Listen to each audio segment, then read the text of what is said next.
దసరా మూవీతో 100 కోట్లు కొట్టాడు నాని అన్న. మరి సరిపోదా శనివారంతో 100 కోట్లు కొడతాడా?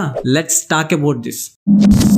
Hi guys, welcome back to the channel Prabhu vlogger. Natural star Nani, most consistent and most successful actor of Tollywood. Genres, movies, scripts ఏదో ఒక దాంట్లో వర్స్టాలిటీ చూపిస్తూనే ఉంటాడు. దసరా, హాయ్ నాన్న, ఇప్పుడు సరిపోదా శనివారం, ఇలా ప్రతి సినిమాతో ఆడియన్స్ కి ఒక సాటిస్ఫాక్షన్ ఇస్తున్నాడు, ఒక కిక్ ఇస్తున్నాడు, సర్ప్రైజ్ చేస్తున్నాడు. నాని అన్న కెరియర్ చూసుకుంటే ఎన్నో సినిమాలు వచ్చాయి, ఎన్నో హిట్స్ వచ్చాయి, హ్యాట్రిక్స్ వచ్చాయి. కానీ నాని అన్న తన కెరియర్ లో ఎప్పటికీ గుర్తుండిపోయే సినిమా మాత్రం దసరా. ఎందుకంటే దసరా ఒక ఫిల్మ్ కాదు, ఒక అచీవ్మెంట్ అండ్ ఒక మెమరబుల్ మూమెంట్ నాని అన్నకి అండ్ ఫ్యాన్స్ కూడా. ఎందుకంటే నాని అన్న కెరియర్ లో ఫస్ట్ 100 crores ఫిల్మ్ అదే. 1000 crores ట్రెడిషన్ స్టార్ట్ అయిపోయింది కాబట్టి 100 crores అనేది తక్కువగా కనిపించవచ్చు. కాకపోతే 100 crores అనేది ప్రతి హీరోకి ఒక first and prestigious achievement. Srikanth Odela direct చేసిన దసరా సినిమా ఒక యాక్షన్ ప్యాకెట్ డ్రామా.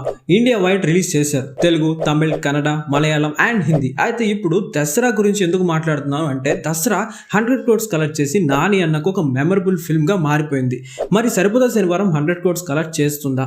ఎందుకంటే దసరాకి సరిపోదా శనివారం మూవీకి చాలా సిమిలారిటీస్ ఉన్నాయి. రెండు యాక్షన్ ప్యాకెట్ మూవీసే, రెండు తెలుగు, తమిళ్, మలయాళం, కన్నడ, హిందీ అంటూ ఇలా 5 లాంగ్వేజెస్ లో రిలీజ్ అవుతున్నాయి. మరి సరిపోదా శనివారం నాని అన్న కెరియర్ లో 100 crores ఫిల్మ్ అవుతుందా? దసరా తర్వాత రిలీజ్ అయిన హాయ్ అన్న మూవీ 100 crores ఎందుకు కలెక్ట్ చేయలేకపోయింది? 100 crores కలెక్ట్ చేసేంత కంటెంట్ సరిపోదా శనివారం మూవీలో ఉందా?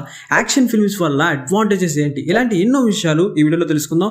వీడియో అయితే చాలా ఇంట్రెస్టింగ్ ఉండబోతుంది. సో చివరి వరకు చూడడానికి ట్రై చేయండి అండ్ డెఫినెట్ గా వీడియో లైక్ చేయండి, ఛానల్ సబ్స్క్రైబ్ చేసుకుని మనకు సపోర్ట్ చేయండి. And let's start the video. Number 1, Nani stamina. Saripodhaa Sanivaaram సినిమాకి ఇంత హైప్ రావడానికి చాలా రీజన్స్ ఉన్నాయి. వాటిలో మెయిన్ రీజన్ ఏంటంటే SJ Surya and Nani combo. ఈ కాంబో చూడడానికి వేరే లెవెల్ ఫీలింగ్ ఇస్తుంది. నాని అన్న దసరా మూవీ 2023లో రిలీజ్ అయింది అండ్ 100 crores కలెక్ట్ చేసింది, రికార్డ్స్ క్రియేట్ చేసింది.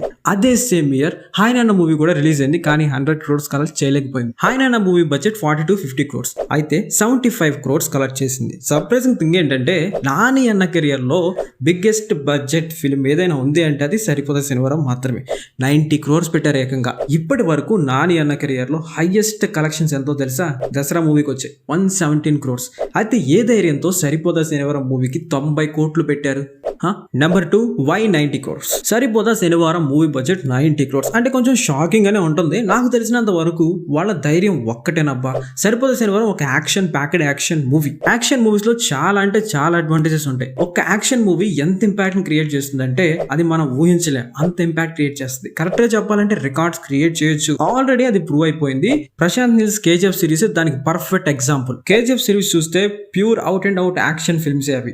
ఆడియన్స్ యాక్షన్ ఫిల్మ్స్ చూస్తున్నప్పుడు చాలా ఎక్సైటింగ్ గా ఫీల్ అవుతారు. సీటేజ్ లో కూర్చోబెట్టే intense scenes, stunning action sequences audience కి ఒక హై ఇస్తుంది. చాలా మంది యాక్షన్ మూవీస్ తీస్తారు, కానీ ప్రశాంత్ నీల్స్ మూవీస్ మాత్రమే రికార్డ్స్ క్రియేట్ చేయడానికి మెయిన్ రీజన్ యాక్షన్ ని, ఎమోషన్ ని బ్యాలెన్స్ చేయడం. ప్రశాంత్ నీల్ కి విషయం బాగా తెలుసు.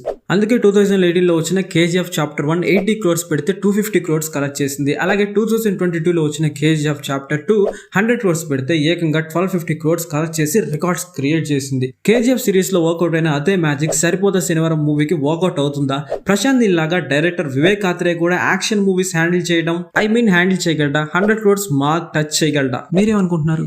Number 3, decode the director Vivek Athreya.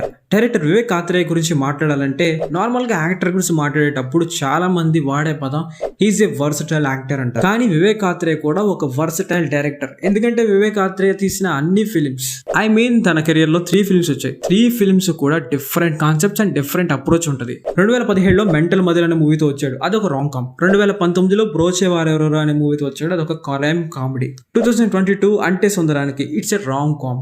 2024 ఇప్పుడు సరిపోదా శనివారం it's an action thriller. So ప్రతి దాంట్లో ఒక యూనిక్నెస్ ఉంటుంది, అలాగే వర్సటాలిటీ ఉంటుంది. వివేక్ ఆత్రేయలో నాకు బాగా నచ్చిన ఒక క్వాలిటీ ఏంటంటే యూనిక్నెస్. తన ప్రతి మూవీలోనూ అది మనకు కనిపిస్తుంది. Characterisations, character arcs, film execution, ఇలా ప్రతిదీ కొత్తగా ఉంటుంది. ఎస్ఎస్ సూర్య గారు కూడా చాలా ఇంటర్వ్యూస్ లో చెప్పింది అదే. వివేక్ ఆత్రేయలో ఏదో యూనిక్నెస్ ఉంది, దాని గురించి నేను ఈ స్టోరీని, సినిమాని ఒప్పుకున్నాను అని. ఇంటెన్షన్ లో ఒక ఇంటెన్సిటీ ఉండాలి, అది క్రియేట్ చేయడంలో వివేక్ ఆత్రేయ ఒక మాస్టర్ అని చెప్పొచ్చు. అంటే సుందరానికి ఒక రాంగ్ కామ్ అయినా దానిలో ఒక ఇంటెన్సిటీ ఉంటుంది. వీటన్నిటిని బట్టి చూస్తే ఒక యాక్షన్ థ్రిల్లర్ కి, అంటే ఒక యాక్షన్ మూవీకి ఒక ఇంటెన్సిటీ ఉంటే కనుక, ఇంటెన్సిటీ యాడ్ చేయగలిగితే కనుక అది ఖచ్చితంగా ఒక బ్లాక్ బాస్టర్ అవుతుంది. దాంట్లో మన వివేక్ అన్న మాస్టర్ కాబట్టి ఆటోమేటిక్ గా 100 crores ఏంటి 200 crores అనే కలెక్ట్ చేస్తుంది. సో 90 crores పెట్టడం అనేది తప్పే కాదు. సో ఇది నా analysis and thanks for watching. Love you all.